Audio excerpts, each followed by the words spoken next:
喂，大家好啊！歡迎翻嚟呢度，咁我係唐叔，咁啊相隔咗一個賽日啦，咁啊今次咧唐叔介紹嘅咧係第2月4號啊第一場4班1200嘅賽事，咁啊都係嗰句啦，未訂閱我哋 channel 嘅朋友咧，快啲訂閱啦！希望咧喺新年之前咧，能夠農曆新年之前啊，能夠咧達到13000訂閱嘅呢個咧係一個少少嘅目標嚟嘅，希望大家咧可以咧協助咧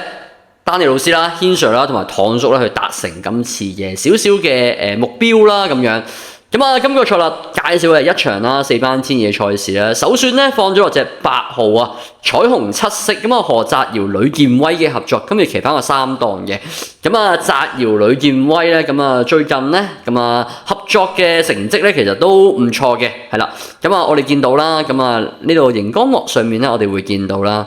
呢個位置啊。咁啊，當中咧其實啊。季內合作咗67場嘅賽事，咁當中咧咁啊輸過43場啦，咁啊但係都有咧成幾多場啊？呢度都有成24場咧係能夠咧成功咧能夠上名嘅，咁所以咧3分1左右啦，咁我自己覺得咧算合格㗎啦，咁啊因為澤堯啊嘛，始終都有少少傷患咧，咁啊呢隊騎練咧，咁啊有個保障嘅，我自己覺得喺度。咁啊再講翻咧，其實彩虹七色咧係最近嘅狀態咧，其實係慢慢冒升緊啦。其實上季嘅季尾咧，其實好好嘅狀態，梁家將策騎嘅情況之下咧，攞個兩個第3一個第2翻嚟。咁啊原先以為咧今季初出嘅時候即刻有好表現啦，但係呢隻馬咧咁啊嗰個有啲頹頹地咁啊，不過都唔好怪佢嘅，因為啊對上4場賽事嚟講咧，2場咧騎咗中檔，2場騎咗大外檔，其實雙場賽事嚟講咧，澤堯騎得幾好㗎啦，咁啊所以咧沿途咧9866都有少少走勢，最後輸2個馬位咧，我自己覺得咧澤堯喺呢隻馬上咧有少少交代嘅。咁啊講緊咧，其實上一場出場賽事咧已經係11月14號啦，254場次，其實啦喺呢一場賽事之後咧。咁我哋睇下賽報告啦，冇乜特別嘅，其實咧證明呢隻馬咧又冇咩特別影響啊，沿途發揮都冇乜特別，咁啊最後輸2個馬位咧，其實還好啦。咁啊講翻啦，就係啱咧，其實之前啊呢隻馬上面咧，呢一場賽事10月14號出完之後咧，其實咧呂健威咧冇好急咧1月咧冇放任何賽事俾佢嘅，反而翻咗去試咗課習，咁啊喺從化試咗課習，咁啊當中楊明倫策騎嘅情況之下咧，一放到底，咁啊證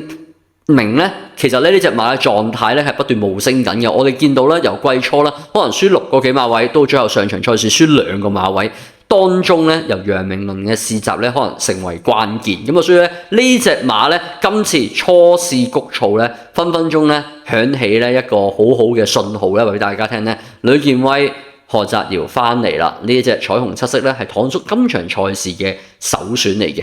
咁啊次選咧，唐叔放咗落隻9號啊，電玩精英偉達嘅。咁啊今次騎翻個10檔啦。咁啊電玩精英其實上場賽事咧4平8穩嘅，攞第3翻嚟。但係呢隻馬咧有個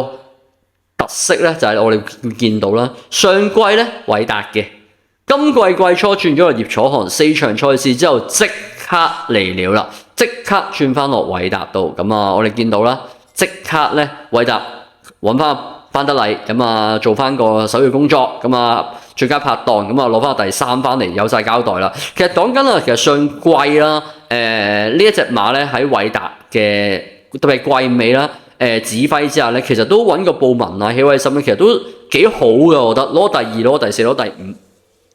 證明咧4班其實咧對於佢嚟講咧都係一個比較好嘅一個發揮嘅空間啦。咁啊上一場賽事啦，不斷咁評分不斷減啦，咁啊副榜不斷減嘅情況之下，孭個119磅最後跑第3翻嚟，其實咧頗具說服力嘅。咁啊呢隻馬咧咁啊有狀態嘅，咁啊同埋咧馬住急求變啊嚇，咁啊你見到噶啦。咁啊今次彩虹七色咧電玩精英咧都係123磅咧，唔算話太過加磅嘅情況之下咧，我自己覺得一班得嚟咧，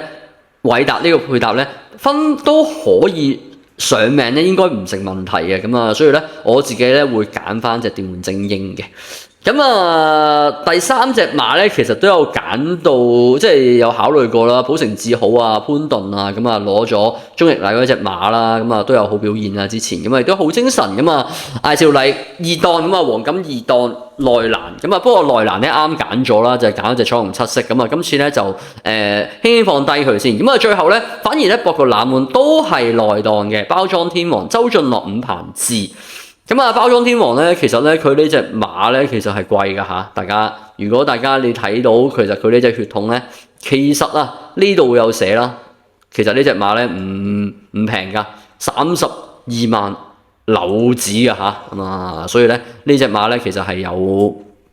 一個血統嘅上面咧係值錢嘅。咁血統值錢，隻馬應該嚟嘅時候有質素。之前咧喺紐西蘭試閘咧都係咧有個頭三嘅，即係證明呢隻馬咧係有質素嘅。然後嚟到香港咧，其實係強配潘頓試咗好多課好多集。你會見到五棚至潘頓呢個組合咧，其實咧大家都會見到咧，應該係一個好好嘅一個配搭嚟嘅。兩隻有一隻大家數據上見到。既然上一場12月20號初出嘅時候咧，攞第6翻嚟，輸3個馬位。其實上場雖然攞第8，輸3個幾馬位喺霍雲星。其實咧，你會見到咧，呢隻馬咧係前置型嘅馬嚟嘅。無論係潘頓策騎啦，亦都係霍雲星，其實最擅長嘅咧，佢都係前置型嘅。但係呢一度咧有個細位，可能大家未必留意到啊。其實咧1月14號之後咧，其實潘頓咧再試多課一課閘嘅。呢一度咧就未能夠顯示啦。大家睇睇呢度咧，潘頓咧試過一個嘅喺包裝天王雖然4隻馬都係一放到底嘅，即係證明咧見到嘅速高大到逐漸進步。呢隻馬咧係有一個進步嘅空間咧。雖然今場咧潘頓揀騎揀咗隻1號寶城志好，但係你話潘頓4班兩隻有一隻5成上名。我自己覺得今場咧可能咧係潘頓咧揀得唔好嘅其中一個可能一個，因為咧包裝天王咧，你話今場賽事咧可以分分鐘咧可以搏個攬翻嚟嘅，同埋呢隻馬咧有走勢噶，試閘又好，又靚仔，又係內欄。五棚志之前都係諗住揾潘頓嘅，不過潘頓最後冇揀到，揀咗周俊樂。減咗2磅130磅，其實呢隻馬咧分分鐘咧8個半冷都唔出奇嘅。所以咧我搏冷咧就冇搏到1、2號啦，放咗落3號包裝天王身上。希望咧有個好表現啦呢隻馬。今場賽事唐叔介紹嘅第一場4班1200嘅賽事，首選咧放咗呢一個澤堯8號彩虹七色，次選放咗隻9號電門精英，三選咧周俊樂3號嘅包裝天王。我哋交俾下一位拍檔講之後嘅賽事。大家好啊，我係丹尼啊，翻到嚟禮拜3快谷9場馬，私家山跑道，私家山跑道咧睇翻上個禮拜嘅跑道情況，好似都幾利出邊追下咁樣，呢場就你個1200米啦，第8場幫大家分析翻二班係咪都係出邊馬追咧咁我覺得呢場都形勢都似嘅。首選咧，我揀翻隻咧就係呢個3號嘅賢者無敵啊！賢者無敵可言咧，都好啦，好似冇乜嘢馬啦賢者無敵咧，上場咧就沙田1000米啦3級賽咧就跑翻個第3，雖然都輸得完嘅，但係都你可見隻馬其實係翻緊嚟啦，同埋呢隻馬都即係唔係退晒係有嘅，佢雖然輸得遠，但係輸得遠係輸得遠比升隻快車啫但係同氣勢顏色之王嗰啲係一齊翻嚟嘅，可見呢隻馬其實啲狀態都翻嚟噶啦呢次咧就9檔前面快馬放1200米咧翻嚟都啱佢跑，大家諗翻其實上季其實佢喺即係 G3 1200米都跑翻第2啦G1 仲跑過第4級數仍然喺度但係今季都未完全退化點都要翻喺度所以隻馬咧係我嘅首選嚟嘅，試閘都好，大家可以睇下試閘咧都跑得好好第二選咧我揀翻隻咧，就係呢個8號嘅呢個至尊瑰寶呢次咧就繼續梁家俊啦，上場咧梁家俊騎8檔咧出邊後面追翻上嚟